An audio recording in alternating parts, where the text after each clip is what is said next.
სოფლის მეურნეობის მინისტრმა სოკოს საწარმო თეთრი ქუდი დაათვალიერა. კომპანიამ $600,000 სესხი აიღო და საწარმოს გადაიარაღება გაფართოების სამუშაოები ჩაატარა. დაინერგა თანამედროვე ტექნოლოგიების საწარმოს წარმატება 25%-ით გაიზარდა. საწარმოში 170 ადამიანია დასაქმებული.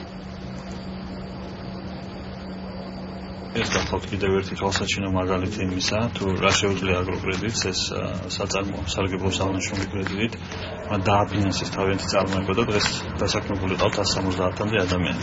უახლოეს გეგმებში ისინი ასევე აპირებენ აწარმოების საქართველოს ფარგლებში ახალი პროექტის სარგებლობას, შემდეგ ასევე ხაზი გაუსვა, რომ ეს არის არაგენ მოდიფიცირებული წარმოება, მოგესალმებით საქართველოს ეს ნიშნა უნდა დაიჭიროს. ეს პროექტი 170 ადამიანია დასაქმებული.